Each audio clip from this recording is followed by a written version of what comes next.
Prabu Harjuno Sosrobahu, Bambang Sumantri. Sesungguhnya Resi Swandagni pun terharu mengingat peristiwa likuran tahun yang lalu. Namun kini ia puas karena anak-anaknya telah berhasil mendalami ilmunya. Ia tidak mewariskan harta kekayaan dan kemewahan, namun yang ia wariskan adalah ilmu.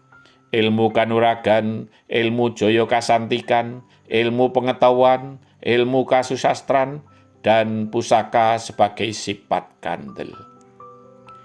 Segala ilmu yang ia wariskan itu bukan untuk mengalahkan orang lain, namun untuk menegakkan keadilan dan membela kebenaran.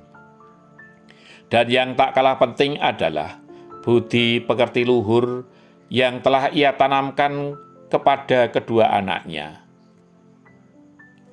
Jika demikian, besok sebelum matahari terbit, saya akan segera berangkat, Bopo, berkata Bambang Sumantri. Sebaiknya kau berpamitan dengan adikmu, susulah ke puncak Gunung Geber. Dia pasti akan sangat senang kau kunjungi, saran ayahnya. Justru mumpung tidak ada Sukro, saya ingin segera berangkat, Bopo. Jika ia dipamiti pasti akan ikut. Dia tidak mau berpisah denganku, dalih Bambang Sumantri. Pasti dia akan sangat sedih jika kau tinggalkan, berkata ayahnya lagi. Itulah, Bopo, saya tidak tega untuk berpamitan dengan Sukro. Malah saya mohon Bopo untuk memamitkan kepada Dimas Bambang Sukrosono.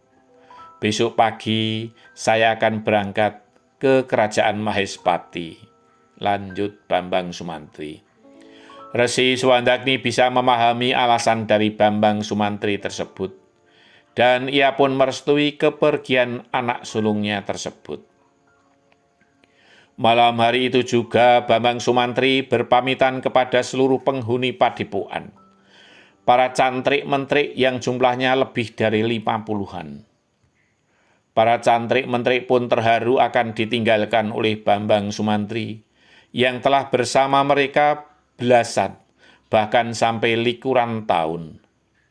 Terlebih para menteri yang ikut merawat Bambang Sumantri dan Bambang Sukrosono sejak masih bayi. Namun mereka pun bangga karena kepergiannya akan mengabdi kepada raja dan negaranya. Mereka berharap suatu saat akan bertemu kembali. Syukur jika mereka berkesempatan untuk bisa berkunjung ke kota Raja Mahespati yang masyhur itu. Sebelum matahari terbit, Resi Swandagni dan para cantrik-mentrik telah berkumpul di pendopo Padepokan. Mereka akan nguntapke dan mengucapkan selamat jalan untuk Bambang Sumantri. Tidak banyak berbasa-basi, Bambang Sumantri minta doa dan restu, dan kemudian menyalami satu persatu kepada seluruh penghuni Padepokan. Tak sedikit para menteri yang menangis ditinggal oleh Bambang Sumantri. Bahkan juga para cantrik yang telah begitu dekat dengan Bambang Sumantri. Dan yang terakhir, Bambang Sumantri sungkem sujud di kaki ayahandanya. Bambang Sumantri yang gagah dan tegar, serta telah menguasai berbagai ilmu itu, ternyata tak kuasa menahan air mata di hadapan ayahandanya. Seakan itu adalah pertemuan terakhir dan tak akan bertemu lagi. Ayahnya pun tidak banyak memberikan pesan-pesan karena telah ia sampaikan sebelumnya. Namun demikian sebelum matahari terbit, Bambang Sumantri telah melangkah dengan perlahan meninggalkan Padepokan Argosekar yang merupakan tempat tumpah darahnya. Dan selama ini ia hidup dari air pegunungan itu. Kini hampir semua menteri menangis. Ada yang berkaca-kaca, ada yang sesenggukan, bahkan ada yang menangis histeris.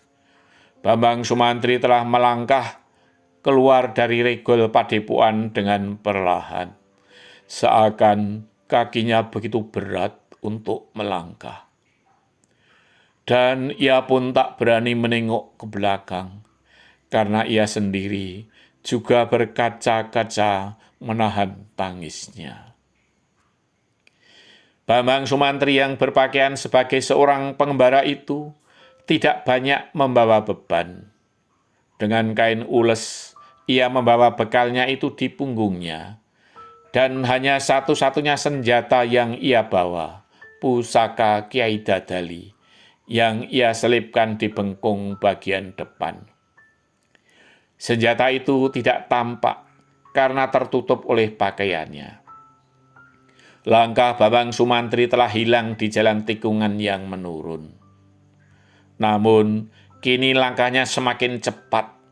Ia sengaja memilih jalan yang lebih sepi agar bisa mengeterapkan ilmu meringankan tubuh, sehingga ia bisa berlari dengan cepat. Ayahnya telah banyak memberi petunjuk jalan yang ia tempuh, dan ia pun tak kesulitan dengan ancar-ancar yang ditunjukkan oleh ayahandanya itu.